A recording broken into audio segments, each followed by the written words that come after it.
Bismillahirrahmanirrahim. Assalamualaikum warahmatullahi wabarakatuh. Alhamdulillahirabbil alamin, hamdan katsiran thayyiban mubarakan fih kama yuhibbu rabbuna wa yarda.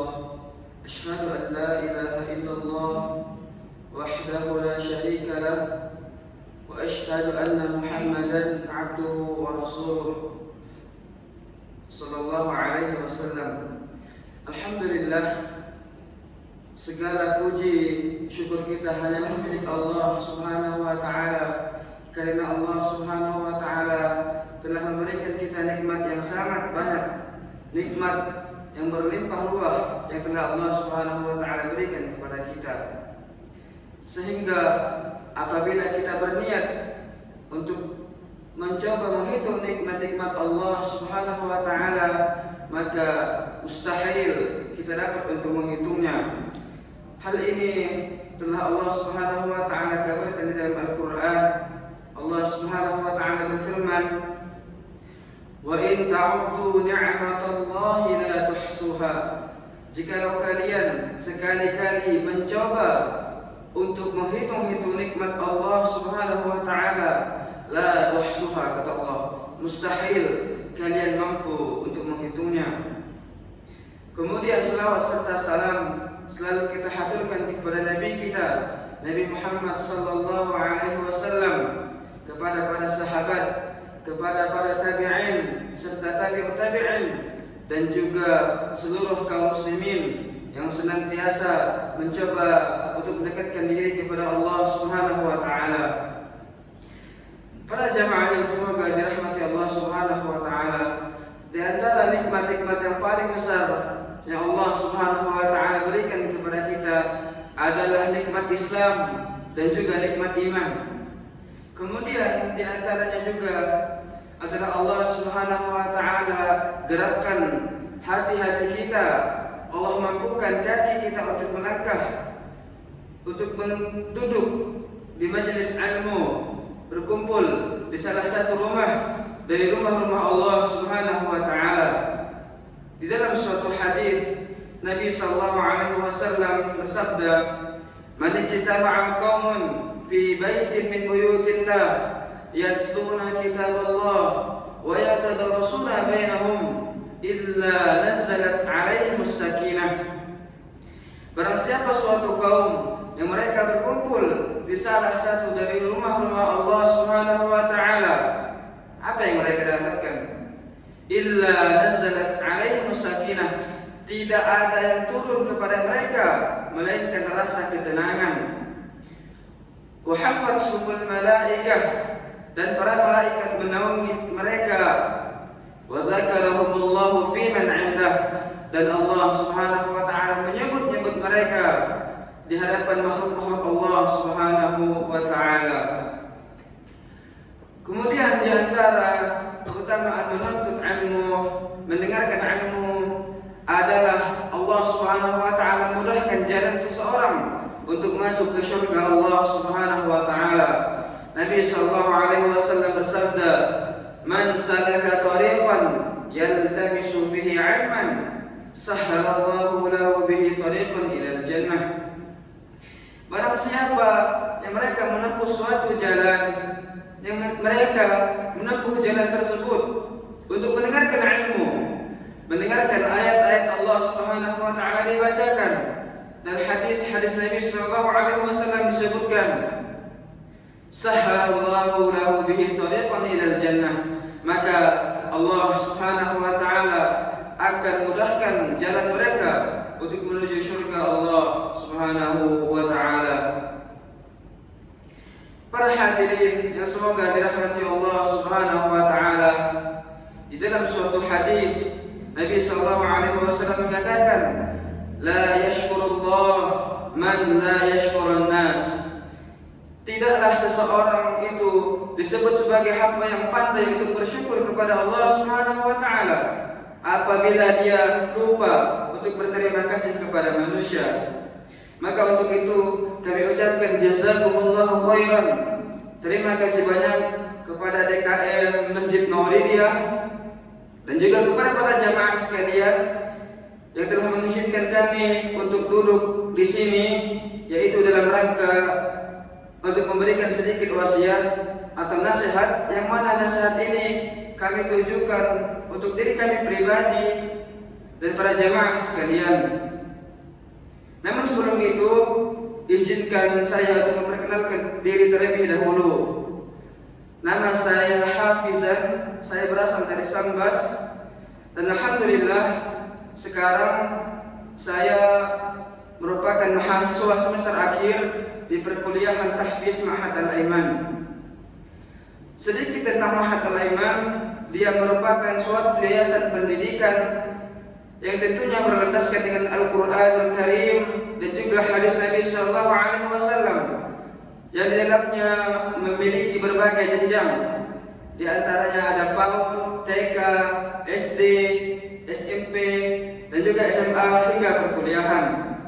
Dan alhamdulillah juga saya termasuk ke dalam salah satu staf pengajar di ma'had tersebut. Para jamaah yang semoga dirahmati Allah Subhanahu wa taala, ketahuilah bahwasanya setiap penciptaan pasti ada tujuan. Seorang insinyur, seorang arsitek, ketika dia merancang suatu benda atau suatu barang, pastilah dia memikirkan tujuan apa penciptaan tersebut. Maka begitu pula kita sebagai manusia, pastilah kita hidup di dunia ini memiliki tujuan. Lalu apa tujuan tersebut? Allah Subhanahu wa taala sampaikan tujuan tersebut di dalam salah satu ayatnya. Allah Subhanahu wa taala berfirman, "Wa ma khalaqtul jinna wal insa illa liya'budun." Dan tidaklah aku ciptakan jin dan manusia melainkan tujuan mereka hanyalah untuk beribadah kepadaku. Tujuan kita di dunia ini hanyalah untuk beribadah kepada Allah Subhanahu wa taala, mengikhlaskan ibadah hanya untuk Allah Subhanahu wa taala tanpa adanya persekutuan, yaitu mentauhidkan Allah Subhanahu wa taala.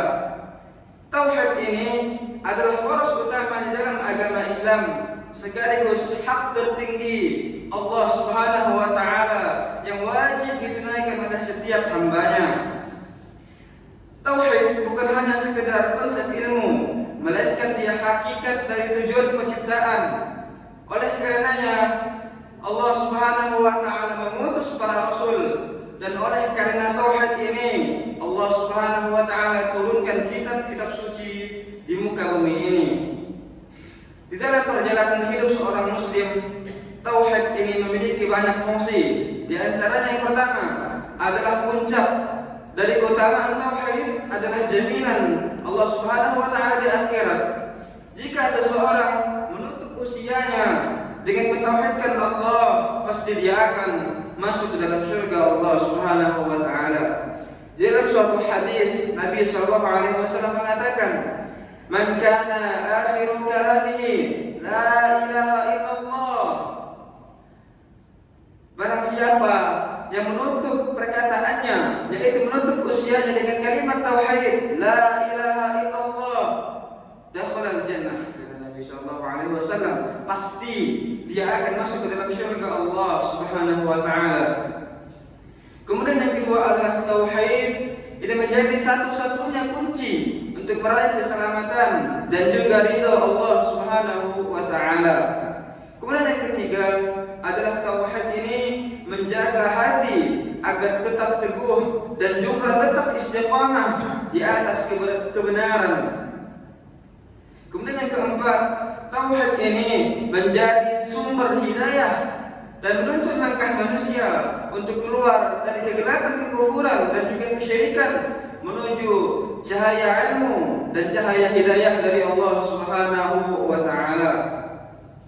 Keadaan seorang yang bersih dari noda kesyirikan dan mereka teguh memegang tauhid akan menjadikan hamba tersebut masuk ke dalam syurga Allah Subhanahu wa taala dengan rahmat Allah Subhanahu wa taala.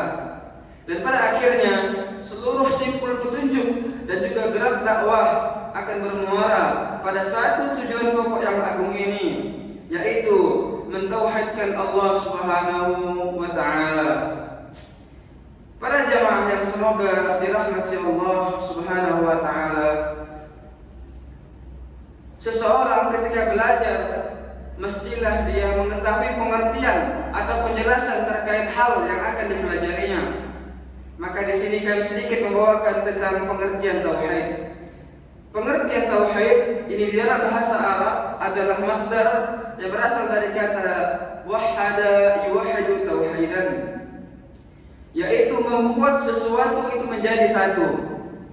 Adapun secara istilah agama, tauhid itu artinya mengimani keberadaan Allah Subhanahu wa taala dan juga mengesahkan Allah Subhanahu wa taala baik di dalam uluhiyah, rububiyah maupun asma wa sifat Allah Subhanahu wa taala. Seseorang yang mentauhidkan Allah Subhanahu wa taala artinya dia telah mengikhlaskan ibadahnya hanya untuk Allah Subhanahu wa taala semata. Ibadahnya dia ikhlaskan hanya untuk Allah Subhanahu wa taala. Ikhlas itu artinya murni, tanpa ada campuran dan juga tanpa ada sesuatu yang menodainya. Sedangkan ikhlas menurut istilah para ulama adalah bagaimana seseorang bisa berada pada posisi pertengahan, yaitu dia tidak beramal karena manusia dan juga dia tidak meninggalkan amalan tersebut karena manusia. Seorang ulama bernama Fudail bin Iyad rahimahullah mengatakan, tarkul amali li ajlin nasi riya'un. Seseorang yang meninggalkan suatu amalan karena sebab manusia itu merupakan sebuah riya. Wal amalu li ajlin nas syirkun. Adapun seseorang yang beramal karena manusia, maka itu adalah kesyirikan. Maka tauhid ini adalah mengikhlaskan ibadah hanya untuk Allah Subhanahu wa taala semata. Maka berikut adalah dalil-dalil yang menjelaskan tentang keutamaan tauhid, yaitu mengikhlaskan ibadah hanya untuk Allah Subhanahu wa taala.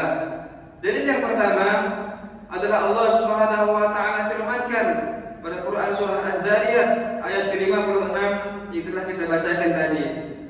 Allah Subhanahu wa taala berfirman, "Wa ma khalaqtul jinna wal insa illa liya'budun."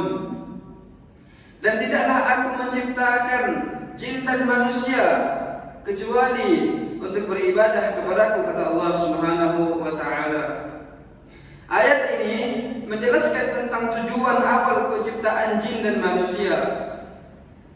Ayat ini diawali dengan kata ma, dan ini adalah manafiyah atau penafian.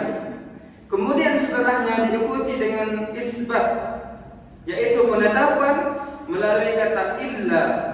Wa ma khalaqtul jinna wal insa illa liya'budun.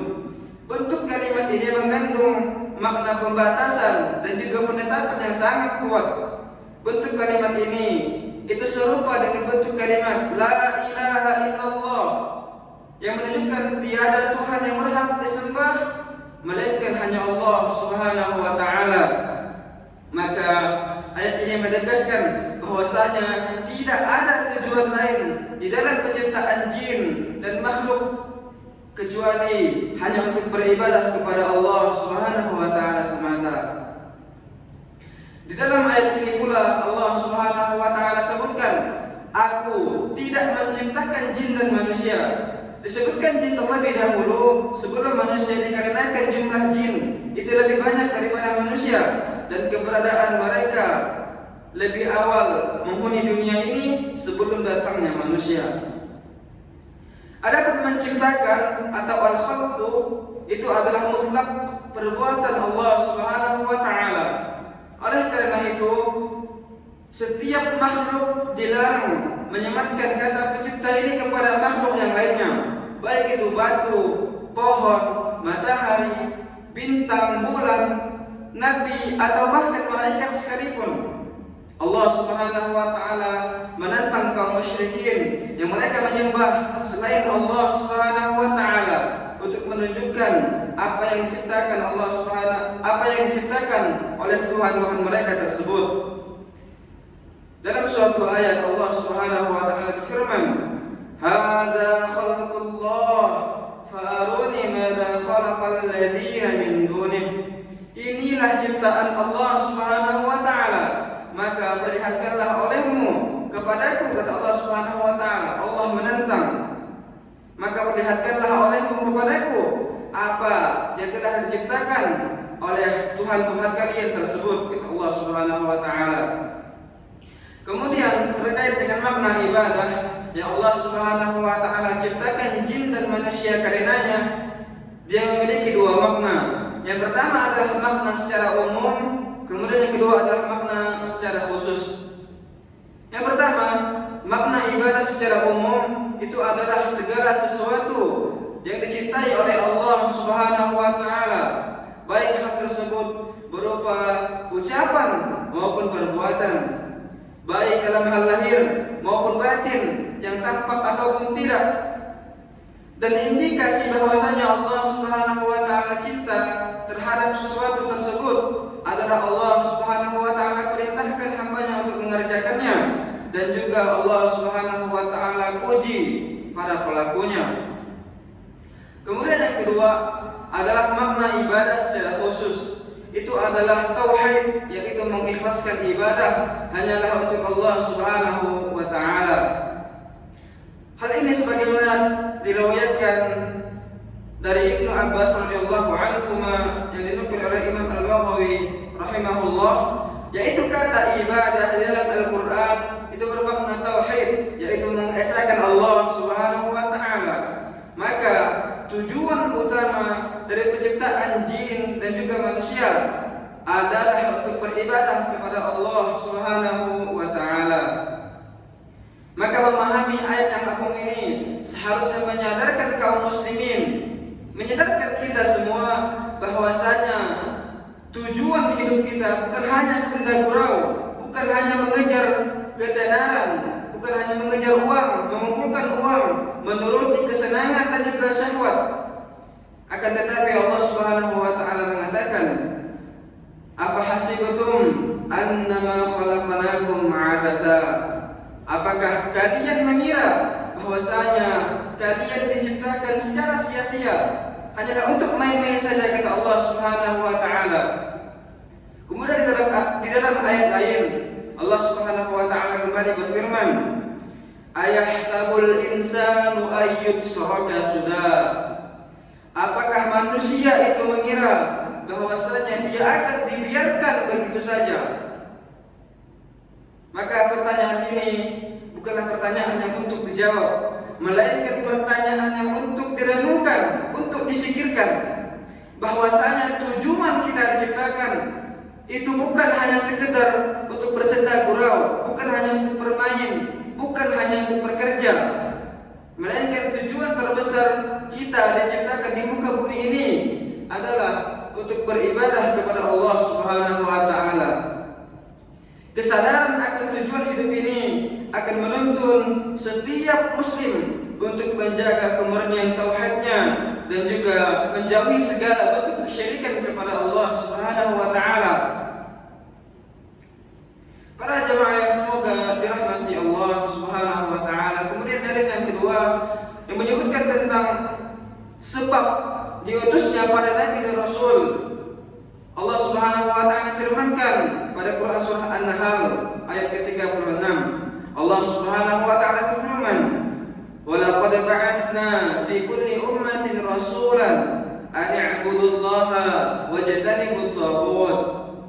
Dan telah kami utus bagi setiap umat itu seorang rasul agar mereka mengajak beribadah kepada Allah Subhanahu wa taala semata dan juga menjauhi taghut.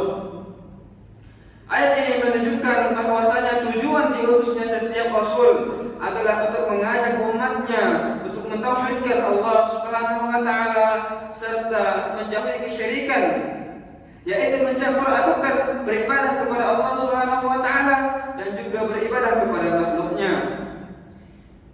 Sisi pendalilnya wajibnya tauhid dalam ayat ini dapat kita lihat dari dua sisi. Yang pertama adalah melalui sisi hikmah dari diutusnya para rasul. Allah Subhanahu wa taala mengutus mereka sebagai pembawa gembira dan juga peringatan agar tidak ada lagi manusia, tidak ada lagi alasan bagi manusia untuk membantah Allah Subhanahu wa taala di hari kiamat kelak. Sebagaimana yang Allah Subhanahu wa taala tegaskan pada Quran surah An-Nisa ayat ke-165. Allah Subhanahu wa taala berfirman, "Rusulan mubasysyirin wa mundzirin li'alla yakuna lin-nasi 'ala Allahi hujjatun ba'da ar-rusul." Yaitu para rasul-rasul tersebut, mereka adalah membawa kabar gembira, mubasysyirin, dan juga pemberi peringatan, mundzirin, supaya tidak ada lagi alasan bagi manusia untuk membantah Allah Subhanahu wa taala sesudah diutusnya rasul-rasul tersebut. Allah Subhanahu wa taala utus para rasul ini agar mereka menjadi hujjah bahwasanya sudah ada yang mengingatkan mereka untuk beribadah kepada Allah Subhanahu wa taala. Dan perintah ibadah pada hakikatnya bermakna adalah perintah tauhid, mentauhidkan Allah Subhanahu wa taala. Dan setiap perintah atau amar di dalamnya itu menunjukkan suatu kewajiban. Para jamaah yang semoga dirahmati Allah Subhanahu wa taala.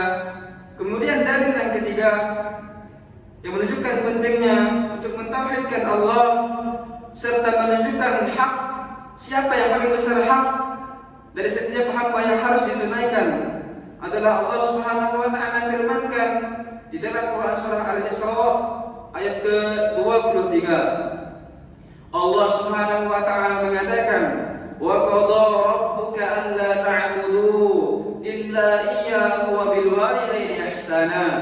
Imma yablughanna 'indaka al-kibara ahaduhuma aw kilahuma fala taqul lahumā uffin wa la tanharhumā wa qul lahumā qawlan karīmā." Dan Tuhanmu dan Allah Subhanahu wa taala telah memerintahkan supaya kamu jangan menyembah selain Allah Subhanahu wa taala, dan hendaklah kamu semua berbuat baik kepada kedua orang tuamu dengan sebaik-baiknya. Jika salah seorang di antara keduanya atau kedua-duanya telah lanjut usia, maka janganlah sekali-kali kamu membentak mereka, dan ucapkanlah perkataan yang mulia kepada mereka. Kata qadha wa qadha tadi di dalam konteks ini itu bermakna ketetapan hukum Allah yang bersifat wajib, yaitu wajibnya untuk mentauhidkan Allah di dalam ayat ini ditunjukkan melalui uslub amar atau perintah amar dan hasar, yaitu pembatasan. Kedua uslub yaitu amar dan hasar ini tampak melalui nafi dan isbat. Allah Subhanahu wa taala berfirman, "Wa qadha rabbuka alla ta'budu illa iyyahu." Allah Subhanahu wa taala telah menegaskan, telah menetapkan agar kalian semua, agar manusia, agar kita semua untuk tidak beribadah melainkan hanya untuk Allah Subhanahu wa taala. Allah Subhanahu wa taala telah meniadakan segala bentuk peribadahan kepada selain dirinya, dan Allah Subhanahu wa taala juga menetapkan bahwasanya ibadah tersebut hanya ditujukan, hanya boleh kita tujukan untuk Allah Subhanahu wa taala semata. Kemudian di ayat yang mulia ini juga terdapat dalil yang memerintahkan untuk seorang anak berbuat baik atau berbakti kepada kedua orang tua. Bahkan perintah untuk berbakti kepada kedua orang tua ini ditetapkan Allah Subhanahu wa taala tepat setelah perintah untuk mentauhidkan Allah Subhanahu wa taala. Hal ini menunjukkan bahwasanya berbakti kepada kedua orang tua adalah keutamaan kewajiban yang sangat penting kedua setelah mentauhidkan Allah Subhanahu wa taala. Bahkan berbakti kepada kedua orang tua ini lebih afdal daripada jihad fi sabilillah. Seorang anak yang ingin berangkat jihad tidak diperkenankan berangkat tanpa izin kedua orang tuanya. Dalam suatu hadis Nabi sallallahu alaihi wasallam, "Ja'a rajulun ila Nabi sallallahu alaihi wasallam." Seseorang lelaki datang kepada Nabi sallallahu alaihi wasallam, "Yasta'dhanhu fil jihad faqala ahayyun walidak qala na'am qala fa fihi ma fajahid. Seseorang datang kepada Nabi sallallahu alaihi wasallam. Orang tersebut meminta izin kepada Nabi sallallahu alaihi wasallam untuk berjihad. Maka Nabi sallallahu alaihi wasallam bertanya kepada orang tersebut, "Apakah kedua orang tuaku masih hidup?" Kemudian lelaki tersebut mengatakan, "Ya Rasulullah." Maka Nabi sallallahu alaihi wasallam bersabda, "Maka pada keduanya lah engkau berjihad." Yaitu bakti seorang anak kepada kedua orang tuanya itu wajib dilakukan dalam setiap keadaan, terutama saat mereka telah berusia lanjut. Bahkan mengatakan atau saja itu dilarang. Kemudian yang kedua adalah dari sisi al-istighnas, yaitu seorang hamba yang mentauhidkan Allah, kemudian berbakti kepada kedua orang tuanya dan juga tidak durhaka kepada Allah Subhanahu wa taala, serta istiqomah dalam mengamalkan ketaatan dan juga merasakan ketenangan jiwa. Secara urutan hak, maka Allah Subhanahu wa taala adalah hak pertama yang harus ditaati. Hak Allah Subhanahu wa taala adalah seorang hamba mentauhidkannya. Di dalam suatu hadis disebutkan, aku pernah membonceng Nabi sallallahu alaihi wasallam di atas seekor keledai. Kemudian Nabi sallallahu alaihi wasallam bersabda, "Wahai Mu'adz, tahukah engkau apa hak Allah Subhanahu wa taala atas para hambanya dan apa hak hamba atas Allah Subhanahu wa taala?" Kemudian Mu'adz menjawab, "Allah dan Rasulnya lebih mengetahui." Kemudian Nabi sallallahu alaihi wasallam mengabarkan, hak Allah Subhanahu wa taala atas para hambanya adalah mereka beribadah kepada Allah Subhanahu wa taala semata dan tidak menyekutukannya dengan sesuatu apapun. Kemudian hak para hamba atas Allah Subhanahu wa taala adalah dia tidak akan mengazab seorang yang tidak menyekutukan Allah Subhanahu wa taala dengan sesuatu apapun. Maka setelah memenuhi hak Allah Subhanahu wa taala dan juga diikuti dengan memenuhi hak kedua orang tua, mereka adalah sebagai sebab keberadaan manusia di dunia ini. Orang tua adalah pihak yang paling berhak untuk mendapatkan dakwah, nafkah dan juga perlakuan baik dari seorang anak. Maka penuhilah hak setelah memenuhi hak Allah Subhanahu wa taala. Karena sejatinya tidak ada jalan surga melalui kecuali untuk mentauhidkan Allah Subhanahu wa taala yang diaplikasikan dengan bakti yang tulus kepada kedua orang tua.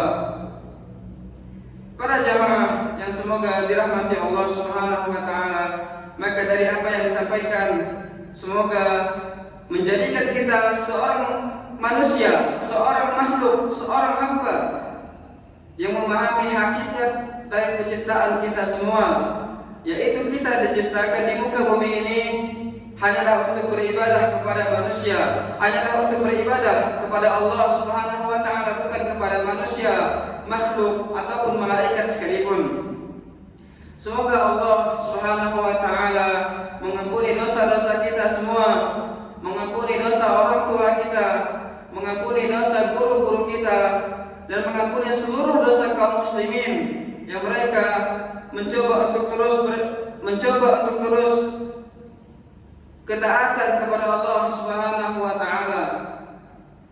Mungkin sedikit yang dapat kami sampaikan, kita tutup dengan doa kafaratul majlis. Subhanakallahumma wa bihamdika asyhadu an la ilaha illa anta astaghfiruka wa atubu ilaik. Assalamualaikum warahmatullahi wabarakatuh.